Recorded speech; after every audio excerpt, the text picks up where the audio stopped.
శారద కూతురు మమత సిటీలోని హాస్టల్లో ఉంటూ చదువుకుంటుంది. తనతో పాటు ఆ రూమ్లో యూట్యూబర్ స్మైలీగా చెప్పుకునే లలిత కూడా ఉంటుంది. ఇద్దరూ మంచి ఫ్రెండ్స్. ఒకరోజున లలితకి దేనిమీద వీడియో తీయాలో అర్థం కావటం లేదు. దిగులుగా ఉంటుంది. ఏంటి యూట్యూబర్ స్మైలీ గారు ఈరోజు దిగులుగా కూర్చున్నారు? ఈరోజు వీడియో తీయటానికి ఏ టాపిక్ దొరకలేదే. అబ్బా నమ్మాలా? నమ్మితే నమ్ము, లేదంటే లేదు. ఇప్పుడు నీతో మాట్లాడే ఇంట్రెస్ట్ లేదు. లలిత, ఇది రంజాన్ మాసం. ఇప్పుడు హలీం అయితే చాలా ఫేమస్. చిన్న పెద్ద అనే తేడా కూడా లేకుండా హలీంని ఎంతో ఇష్టంగా తింటారు. నువ్వు హలీం మీద ఫోకస్ చేయి. ఇప్పుడు ప్రతి ఒక్క యూట్యూబర్ హలీం మీదనే వీడియోస్ చేస్తున్నారు. యూట్యూబ్లో చాలా ఉన్నాయి. హలీం రుచిగా చేస్తూ అక్కడి ప్రపంచానికి పరిమితం కాని కొత్త వాళ్ళని నేను పరిచయం చేయాలి. అలాంటి వాళ్ళు ఎవరైనా ఉంటే చెప్పు. అయితే మా ఇంటికి వెళ్దాం లలిత. మీ ఇంటికా? అవును, మా ఇంటికి. మా వదిన అనామిక చేసే హలీంని నువ్వు ఒక్కసారి టేస్ట్ చేసి చూడు. వావ్ అనకపోతే నా పేరే మార్చేసుకుంటా. ఇక ఆలస్యం చేయకుండా బయలుదేరదాం మమత. ఇప్పుడు ఎలాగో రంజాన్ మాసం నడుస్తుంది.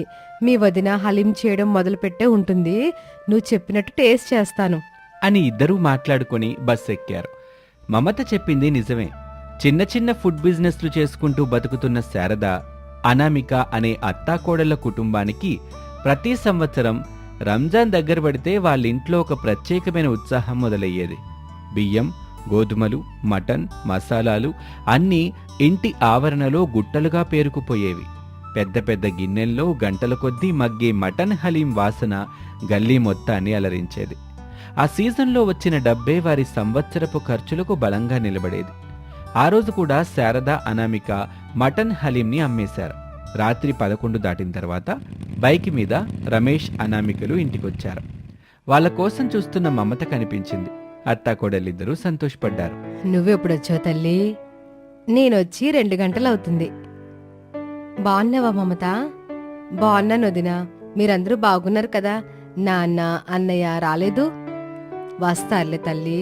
హలీం తయారు చేసి అమ్మే దగ్గర అన్నిటిని సర్దొత్తారులే. మమత, ఒక 10 నిమిషాలు అత్తయ్యతో మాట్లాడుతూ ఉండు. నేను చకచక వంట చేసేస్తాను. నేను వంట చేశాను వదినా. నా ఫ్రెండ్ లలిత కూడా వచ్చింది. ఏది? ఎప్పుడు చూడు వీడియోలు తీస్తుంది కదా, ఆ అమ్మాయేనా? అవును మమ్మీ, చాలా మంచిది. ఆ వీడియోల ద్వారా వచ్చే డబ్బులతోనే తన అమ్మ వాళ్ళని చూసుకుంటూ తమ్ముడిని చదివిస్తోంది. సరే సరే మమత, తినడానికి రమ్మని పిలు. మేం తినేసాం వదినా, మీరు తినేసి పడుకోండి.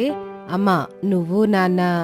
అలాగే తల్లి, మీరు మా గదిలో పడుకుంటారు, నేను మీ నాన్న హాల్లో పడుకుంటాంలే. వెళ్ళి పడుకోండి. ఇక మమత వెళ్ళిపోయింది. అత్తాకోడలు మాట్లాడుకుంటూ ఉండగా ఓ అరగంట గడిచిన తర్వాత రమేష్, ప్రసాద్లు వచ్చారు. అందరూ కలిసి అన్నం తింటూ ఉంటారు. అప్పుడు ప్రసాద్ సంతోషంగా, నా బంగారు తల్లొచ్చిందా? నేను చెప్పాను కదా అత్తయ్య, మమత చేసిన వంట తిని మావే ఖచ్చితంగా గుర్తుపడతాడని. ఏమా కోళ్ళ, సిటీ నుంచి మమత వచ్చిందా అయితే? వచ్చింది మావయ్య. మీకు తనకిష్టమైన కూరని చేసింది. మరి అప్పటినుంచి చెల్లిని పిలవకుండా మనమే తింటున్నావేంటి?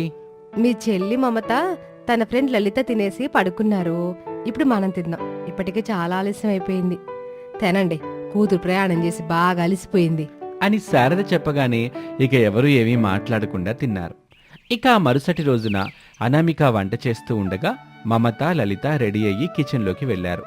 లలితని పరిచయం చేసింది మమత. వదినా, నువ్వు మటన్ హలీం వండడంలో స్పెషల్ అంట. నా మీద అభిమానంతో మమత అలాగే చెబుతుందిలే లలిత. అసలు తన మాటలు నమ్మొద్దు లలిత. మా వదినకి పొగడ్తలంటే నచ్చవు. మా వదిన చేసే మటన్ హలీంలో ఒక ప్రత్యేకమైన రుచి ఉంటుంది. నిజం చెప్పొదినా, ఒక్కసారి తిన్నవాళ్ళు మళ్ళీ తప్పకొస్తారా లేదా అని మమత అడుగుతూ ఉండగా అప్పుడే అక్కడికి శారద వచ్చింది. వాళ్ళ మాటలు వినింది. లలిత, మమత చెప్పేది నిజమమ్మా. అన్నామేక నా కోడలని చెప్పుకోవడం కాదు గాని మటన్ హలీం చాలా బాగా చేసుద్ది. నాతో ఇంతకు ముందు చెప్పింది. ఇదంతా తన అమ్మమ్మ దగ్గర నేర్చుకున్న రహస్య మసాలా కలయికని చెప్పింది. నిజం లలిత, ప్రతి రంజాన్లో ఈ అత్తాకోడళ్ళ హలీం స్టాల్ ముందు పెద్ద క్యూ ఉంటుంది. సాయంత్రం వెళ్దాం, అప్పుడు నీకే తెలుస్తుంది. వదిన, ఇక నిన్ను ఫేమస్ చేస్తాను చూడు. లలిత, నన్ను ఫేమస్ చేయడం కాదు, హలీంని ఫేమస్ చేయి. ఈ రంజాన్ సీజన్ అయిపోయాక ఆదాయం మళ్ళీ తగ్గిపోతుంది. ఆర్థిక ఒత్తిడి మళ్ళీ మొదలవుతుంది. ప్రతిరోజు సాయంత్రం కుటుంబం అంతా కూర్చొని ఖర్చుల గురించి మాట్లాడుకోవాలి. వదినా, నువ్వు చేసే మటన్ హలీం అంత బాగుంటే దాని సంవత్సరం మొత్తం అమ్మితే బాగుంటుంది కదా. హలీం అంటే రంజాన్ స్పెషల్ కనుక కొంటారు, తింటారు. అదే సీజన్ తర్వాత ఎవరు కొంటారమ్మా అని శారద అనింది. వదినా, ఇప్పుడు ఫుడ్ ట్రెండ్స్ మారిపోయాయి. ప్రజలు ఏదైనా రుచిగా ఉంటే ఎప్పుడైనా తింటున్నారు.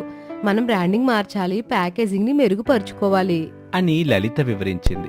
లలిత మాటల్లో నమ్మకం కనిపించింది.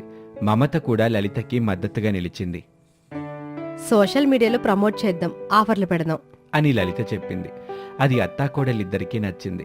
ఇంతలో రమేష్ ప్రసాదులు పెద్ద సంచిలో మటన్ తీసుకుని బైక్ మీద ఇంటికొచ్చారు.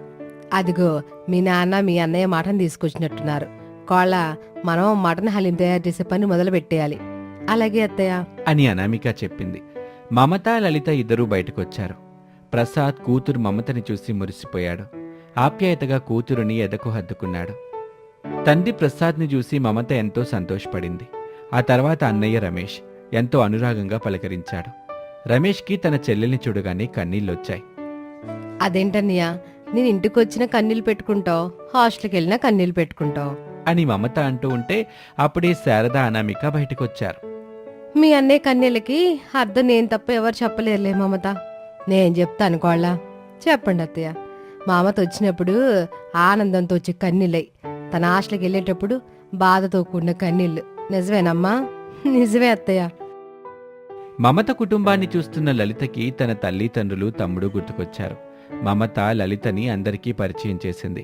ఇక లలిత విషయం చెప్పింది. మొదట్లో రమేష్ కొంచెం సందేహించాడు. కానీ ప్రయత్నం చేయకుండా ఉండటం కూడా అంత మంచిది కాదని ఆలోచించి లలితకి పర్మిషన్ ఇచ్చాడు. ఇక కుటుంబం కలిసి చిన్న ప్లాన్ తయారు చేసింది. హలీం కేవలం రంజాన్ స్పెషల్గా కాకుండా హెల్దీ ప్రోటీన్ మీల్గా ప్రజలకి పరిచయం చేయాలని ఈ ప్రయత్నం చేద్దాం. అలాగే చెయ్యమ్మా, నీ వెనక మేముంటాంగా, నీకన్ని విధాల సహాయ సహకారాలు అందిస్తాం అని అనామికకి కొండంత భరోసానిచ్చారు. ఆ రోజు నుంచి అత్తాకోడలు కలిసి రోడ్డు మీద మటన్ హలీం అమ్మకుండా బస్టాండ్ దగ్గరలో చిన్న షాప్ని అద్దెకి తీసుకున్నారు. అనామిక హలీం హబ్ అనే బోర్డు పెట్టారు. కొత్తగా లోగో డిజైన్ చేశారు. ప్యాకేజింగ్ కోసం చిన్న కంటైనర్లు కొనుగోలు చేశారు. కస్టమర్లకు హోమ్ డెలివరీ కూడా ప్రారంభించారు. లలిత ప్రతిదాన్ని షూట్ చేసి తన ఛానల్లో పోస్ట్ చేయటం మొదలుపెట్టింది. మొదటి కొన్ని వారాలు కష్టంగానే గడిచాయి. ఏంటి కోళ్ళ ఇది, రోజుకి 5-6 ఆర్డర్లు మాత్రమే వస్తున్నాయి. ఇట్టగైతే మన పెట్టిన షాప్ రెంట్ కూడా రాదు. మన కష్టాల్లోకి వెళ్ళిపోతాం. అవునమ్మా అనామిక, మనకు తెలిసిన వాళ్ళు ఇది హలీం సీజన్ కాదుగా, ఎందుకు హలీం అమ్ముతున్నారంటున్నారు. డబ్బులు పోగొట్టుకోవాలని అంత ఆశగా ఉందా అని హేళన చేస్తున్నారమ్మా ఎవరెన్ని మాటలన్నా పట్టించుకోకండి మావయ్య, విజయం మనకే వస్తుంది అని అనామిక ధైర్యం చెప్పి తన రుచి మీద విశ్వాసం కోల్పోలేదు. లలిత సోషల్ మీడియాలో వీడియోలు పెట్టింది. హలీం తయారీ విధానం, హైజీన్, క్వాలిటీ గురించి వివరించింది. లలిత, మమత తెలిసిన వాళ్ళకి ఫ్రీగా శాంపుల్స్ ఇచ్చారు. కొద్ది రోజుల్లోనే మాట ప్రచారం మొదలైంది. రంజాన్ సీజన్ అవుట్ అయినా ఎంత రుచిగా హలీం ఎక్కడా దొరకదు. నన్ను నమ్మండి, తిని చూడండి, నచ్చితేనే డబ్బులు ఇవ్వండి అని చెప్పింది. ఆ వీడియో బాగా వైరల్ అయింది. ఆ రోజు నుంచి వారి షాప్ ముందు మళ్లీ క్యూ కనిపించింది. ఆదాయం క్రమంగా పెరిగింది. Chicken haleem, veg haleem, mini family pack ప్రతి వారం ఒక స్పెషల్ ఆఫర్ పెడుతూ వచ్చారు. అలా అత్తాకోడళ్ల మటన్ హలీం పేరుతో మొదలైన హలీం ప్రయాణం వారిని మరింత ముందుకు తీసుకువెళ్ళింది. ఇది వాల్టి కథ. మరొక ఆసక్తికర కథలో మళ్ళీ కలుద్దాం. నమస్తే.